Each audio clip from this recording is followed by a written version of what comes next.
Greetings everybody and welcome to another episode of Building with Fret. How are you guys doing today? Hopefully you are doing well. I am doing okay. And at the beginning of today's episode, I would just like to take a moment of your time to thank you for all of the kind comments and words shared on the video about my mum. It was really touching to see so many kind words. And myself and my family appreciate that very, very much. So thank you. In today's episode, we are going to build a beautiful farming village onto the custom terrain that we made in the last episode. So let's head over there and get started. And here we are, back in the custom terrain. The first part I would like to build today is the houses that make up the settlement. As you can see, I've laid out some guidelines, some plans here out of white wool for each of the houses. We're using the same technique that we used over there in the woodcutting camp with the modular house idea, which is a base design that I make and then we alter that in subtle ways. But this time we're going to take it a step further and we're going to build a few diagonal houses. As you can see, I've got a few different designs for those laid out.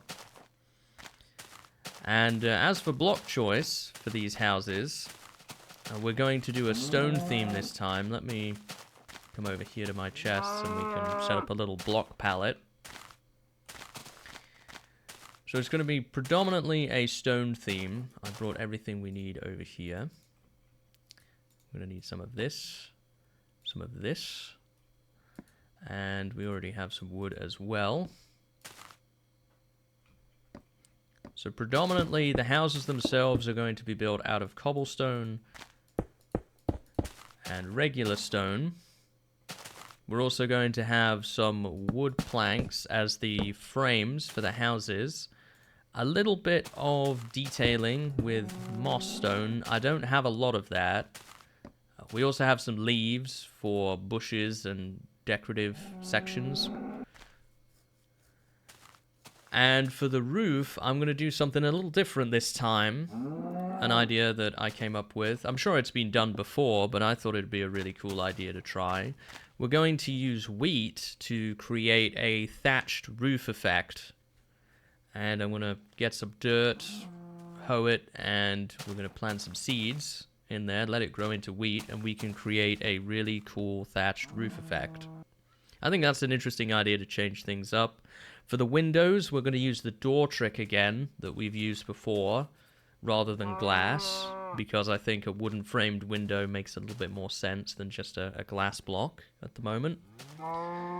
And that's going to be how these houses look. They're pretty small again.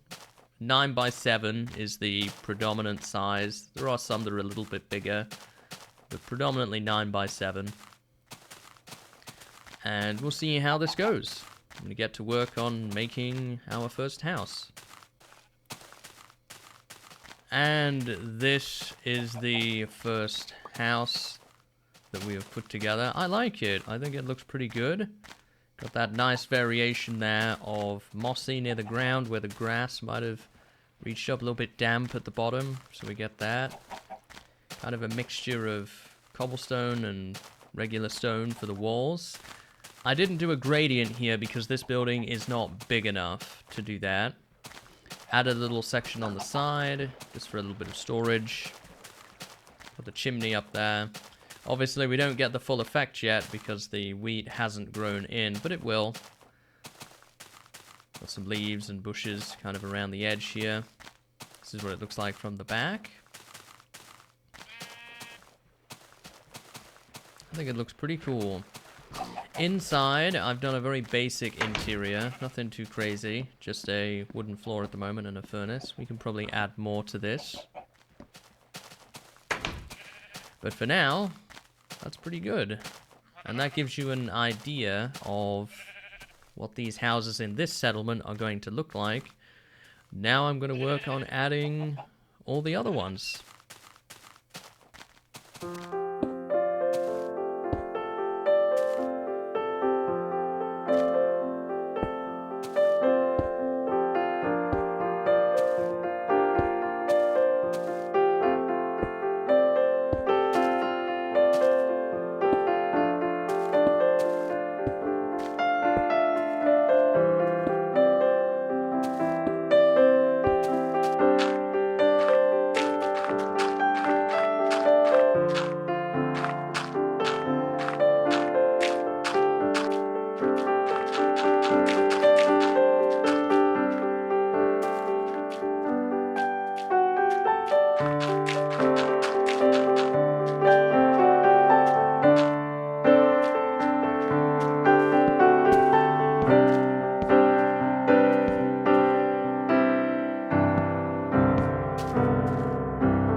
I'm about halfway through building the houses now, and I thought we would take a little pause on the building and talk a little bit about the houses we have created. Now that we have a few fleshed out, I can talk in depth about the concept a little more. So, as I mentioned before, all of these are the same rough design, that modular house design that we talked about, and that I've used in other places. And we have the mixture of stone and cobble with a little bit of moss stone here and there in each of these. And then what we've done is changed something about each one.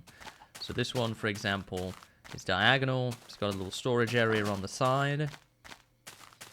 This one over here is straight, but it has a little dormer window there. And we have this really nice chicken coop on one side. We've got a little fenced up pen here. The chicken coop in there. I've added some details to this.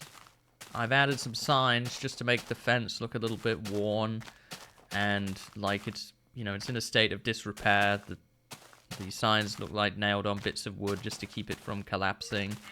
On the wooden posts, I've got some rails as a cap. I thought that was something a little bit different. And we've got some ladders on the sides there, just for, again, a little bit more detail. Maybe where bits of the wood has been chipped off over years. Then we come to this house, which is a complete diagonal house. It's the same rough size, but this is a complete diagonal house. Got the windows in there. Now, with this one, there is a little bit of a gap there. There's not much I could do about that, unfortunately. But I think it looks pretty cool. It's actually one that I'm probably most proud of all the houses. Then back here we have like a pig pen. For some reason there is a sheep in here right now, which is interesting. I don't want to jump in here because I would have to break fences to get out. But we've got a little pig pen in there. I'm probably going to mix in a little bit of gravel in here, maybe some dirt as well, that will not turn back to grass. Just kind of came up with a little square design, used some doors in here, and little fences here and there, just to kind of add a little bit of detail. I thought this idea was interesting with the levers on the roof there to kind of create not a full-blown triangle roof, but it's like a mini one. I quite like that. Some ladders as well, again, for a little bit of detail. Like, you know, there's been nailed in strips of wood to the pen here. Some pressure plates on top of the wood logs to kind of make it blend in with the rest of the roof. I think it's pretty neat. As for the actual pen itself, we've just got a mixture here of cobble, stairs, and gravel. Make it kind of look like it's in a state of, not disrepair, but it's very worn. This has been here a long time, much like the houses are. And that's kind of the thing with these houses. The reason I've included cobble and moss in amongst the regular smooth stone is this is a village that's been here a while. These houses they've seen some years of use. You know, they're not in disrepair as such, but they're definitely worn. This has been several generations now living here. This one is a blacksmith. We have an anvil there. This actually has some lava in it. This is like where the smith would forge things, a little bit of iron that would be used for smithing purposes. Inside, obviously not much at the moment. But I think this is another interesting variation on the design. This time we added something out front. And then we've got the forge stack there and a chimney in the back. So I think that's pretty cool. We could probably add a little bit more here, maybe some sort of storage area or something like that for the blacksmith. And this whole section eventually in the middle here is going to form the basis to a market. So we'll have some stalls here and there, and the blacksmith will be selling their wares right at the market, which is why this has been built here. Then back here we also have another house. This one is a tannery. Got a little storage area out front, a chimney that sticks out this time, another variation.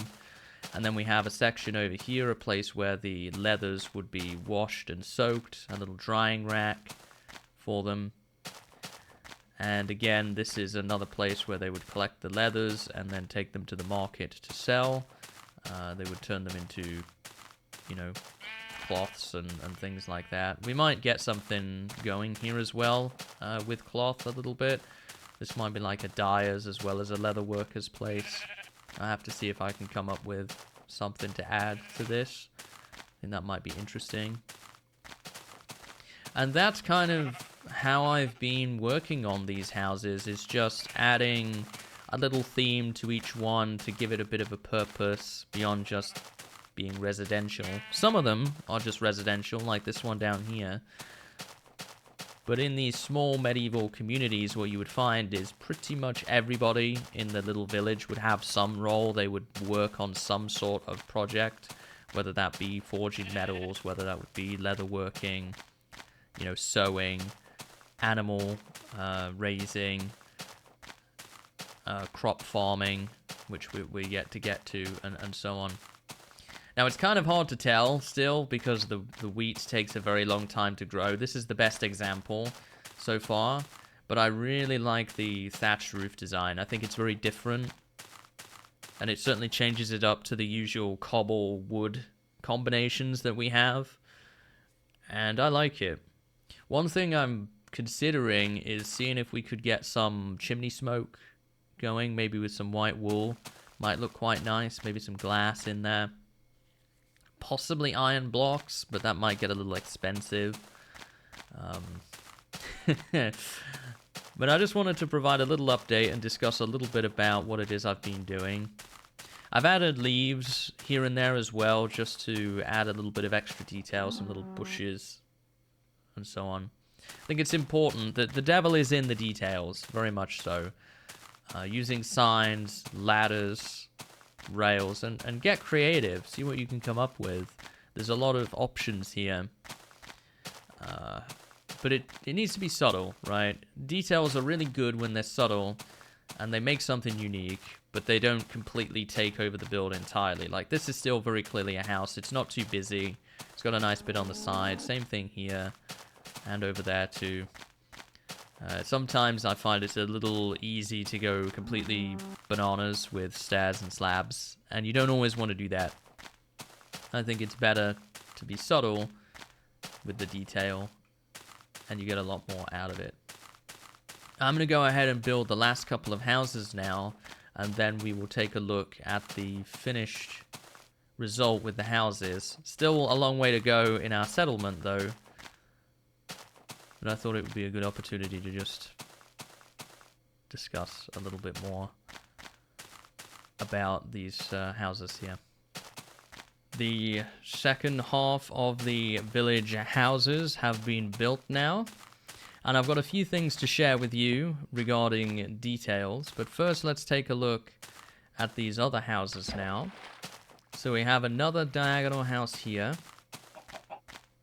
which I quite like. It's a similar design to the one we made over there, just facing a different direction.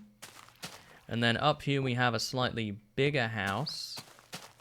This one would have a little side piece on here. This is a pen for larger animals. Think, you know, cattle and that type of thing, with a nice little space for them inside as well. Jump out over here. And down here we've got a house as well. And this is another chicken coop style house, a little bit bigger pen this time over here. I like this. And I'm not sure if this one was built before, but I'll take you over to this one as well with the drying rack. This is kind of a tannery style build here.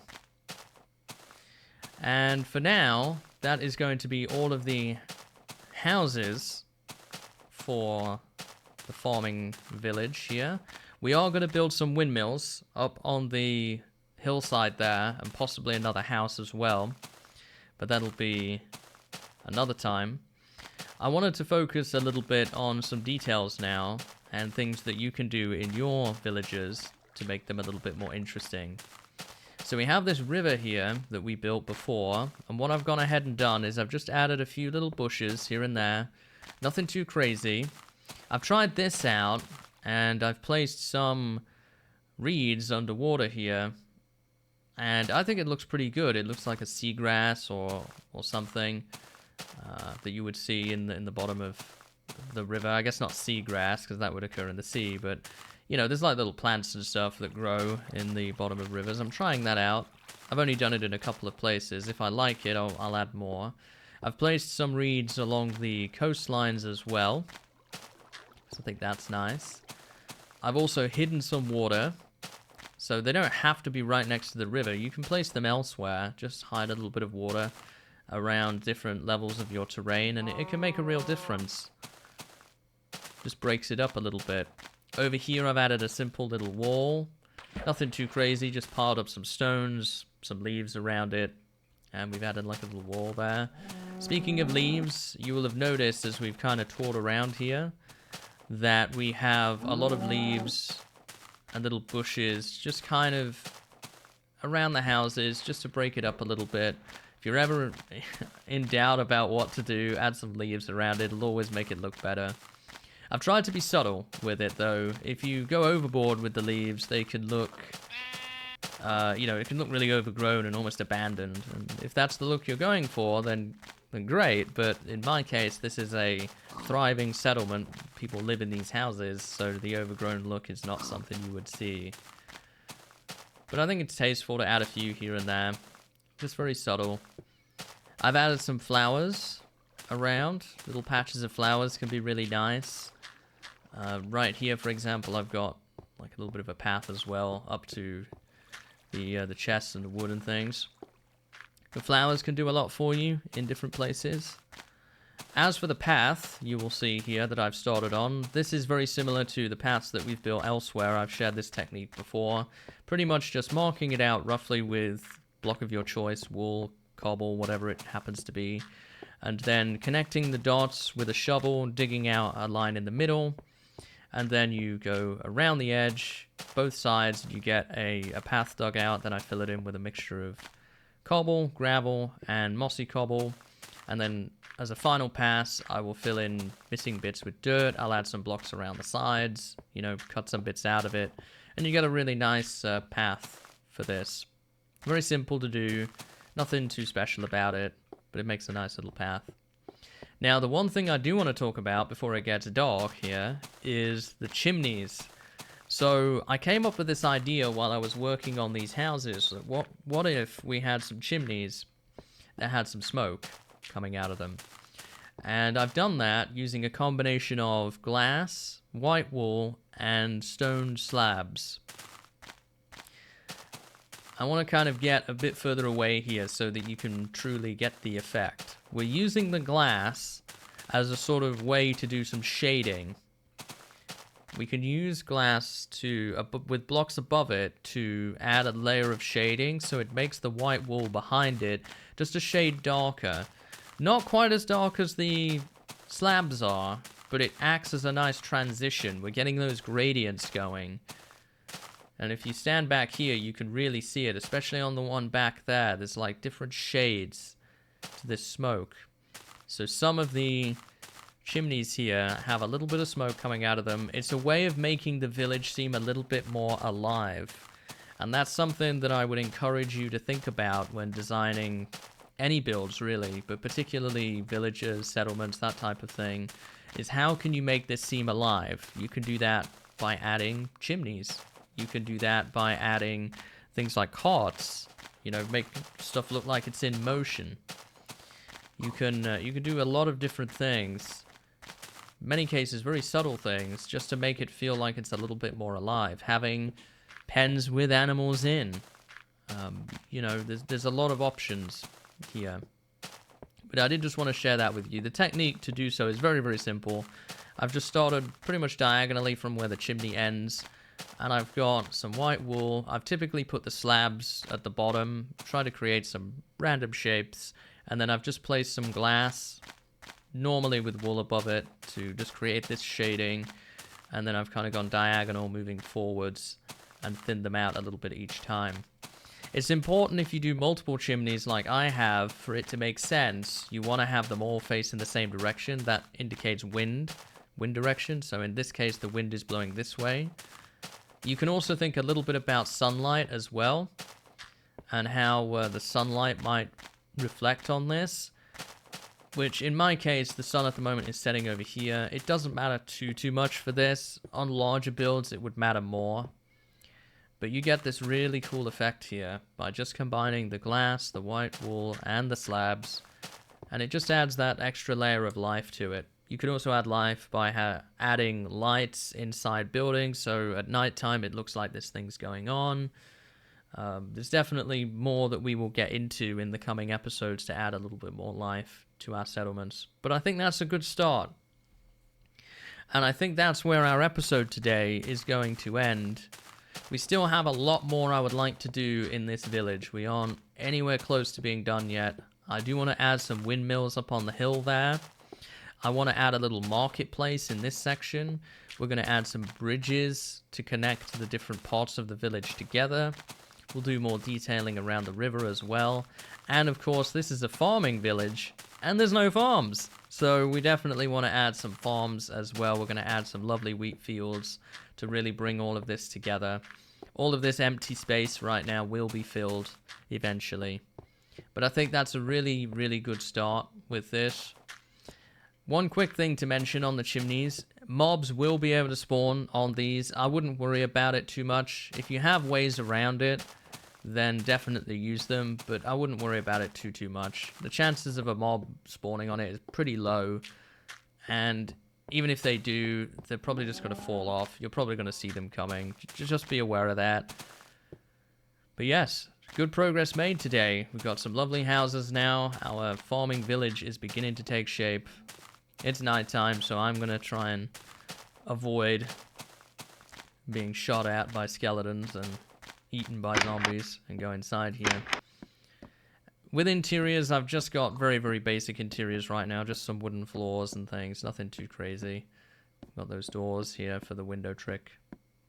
But hopefully you found this episode useful. You learned something new. And you enjoyed seeing these houses get built. And I look forward to seeing you again in the next episode, okay? Take care. Thanks for watching. See you next time.